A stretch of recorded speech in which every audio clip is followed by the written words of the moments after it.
Greetings, ladies and gents, this is Mr. S. Welcome back to my channel. We are now 6 days into Inktober. And I thought what I would do today is come back to you with the, as promised, weekly update of how the first 6 days have went for me. Once again, if you want to and if you're able to, you can follow me on Instagram. The link will be in the description below, and it will show you on the daily updates of what I did for Inktober, but you'll get a little bit more in-depth idea of my thought process behind all of my Inktober pieces if you come here and watch this video.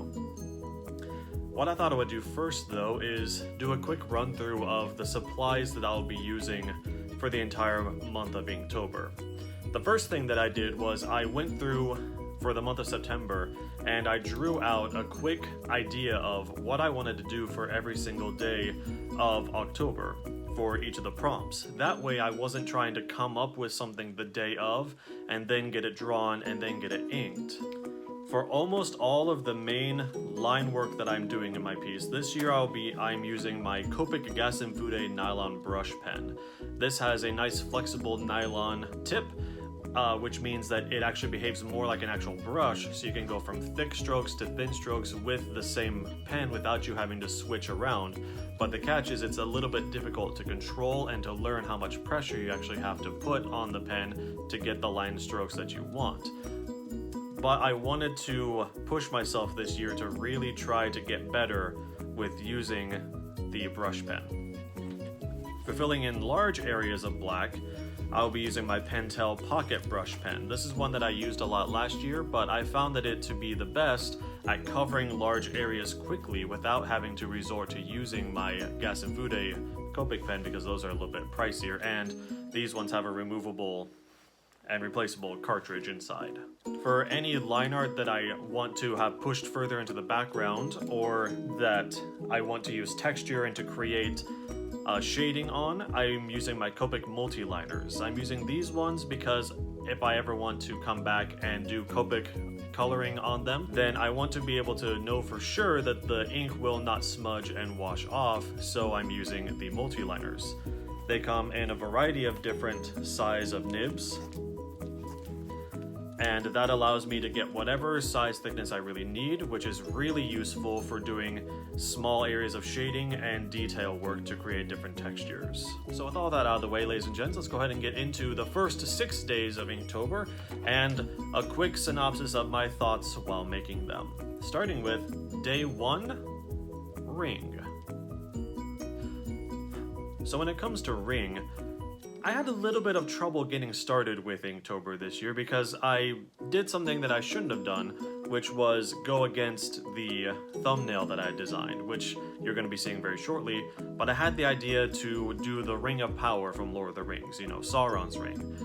But I went through 2 complete drawings of them, and I didn't like either of them. The first one just didn't work out very well, the texture wasn't working, so I got rid of it, tried again. I liked what I did with the second one, I even did stippling, but then the pen that I was using at the time smudged when I tried to erase, so I said to myself, okay, I can either try to fix this, or I can just chalk it up as a loss, and realize that doing the same thing 3 times in a row would not be very smart of me. So I went back to my original design, which was a play off of the scene from one of my favorite Disney films, Robin Hood, where Robin Hood puts the flower ring on Maid Marian. The main difference I did here was that I changed their hands to human hands, and I played a lot with the texture in the background. I made up my own background, and I really tried to make a whole bunch of different feelings and textures just through the different ways that I alternated using the pen strokes, and I think it turned out pretty well. Day 2 was Mindless, and I was very excited for this one because I had a very clear idea of what I wanted to do. I had this idea of how all of us in some way or another are very, very addicted in some way to some kind of screen. Whether it be our tablet, our computer, especially our phones, even the television screen, but to a lesser extent nowadays with that. So I kind of went to the extreme with the idea of mindlessly observing something and mindlessly being addicted to consuming something. So I had a lot of fun here playing with a very strong light source blazing from the computer screen, and had fun with putting the tubes in. Everything that you're seeing on this picture came out of just my head, which is a theme that I am trying to do with almost every single one of my Inktober pieces, is trying to do as much out of my head as possible. Had a lot of fun with the texture on this one. I think it turned out really good. Day 3 was bait.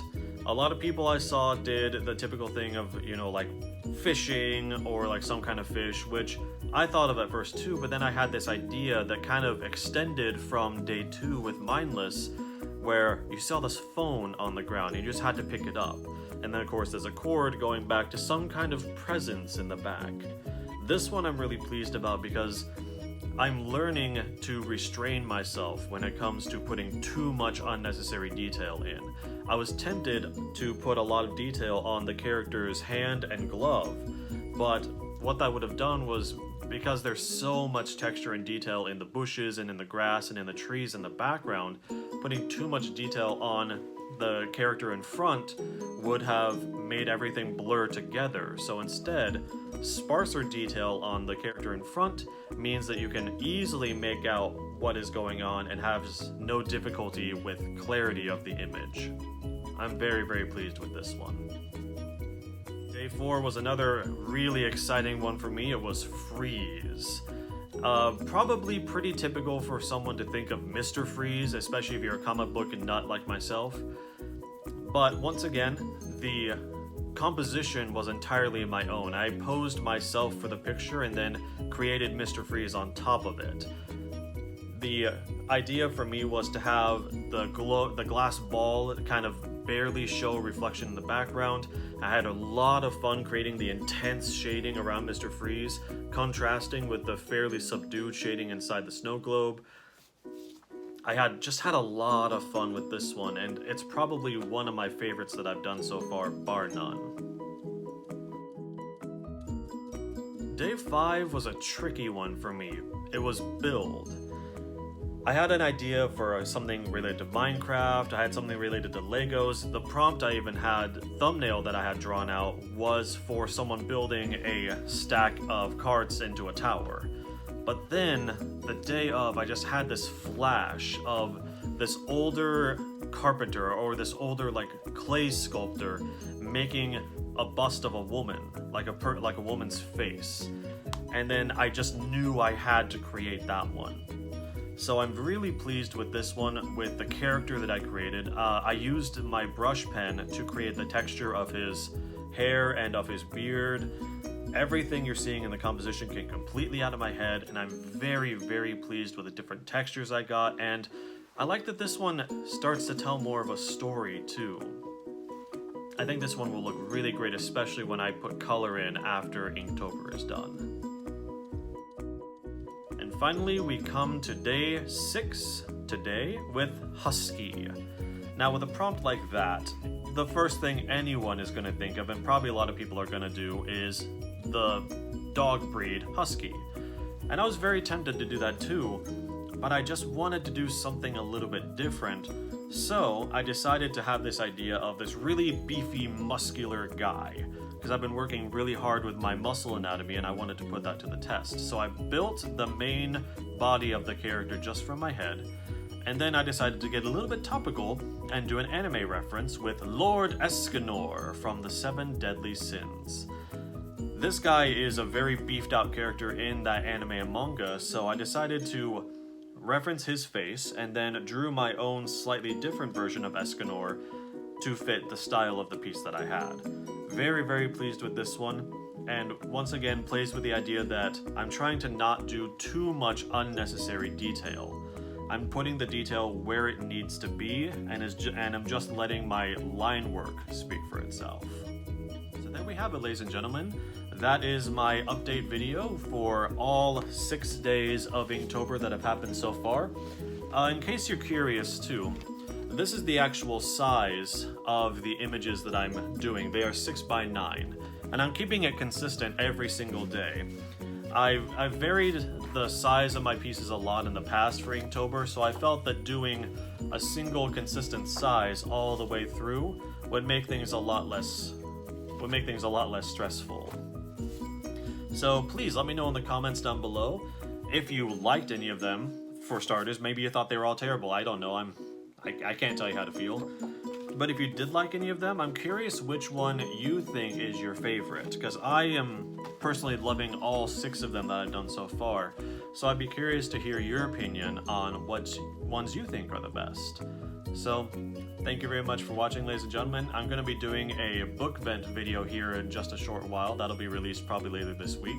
But until then, I'll see you guys in another week's time with another batch of 6 or 7 pieces to go through. So until then, have yourselves a good day.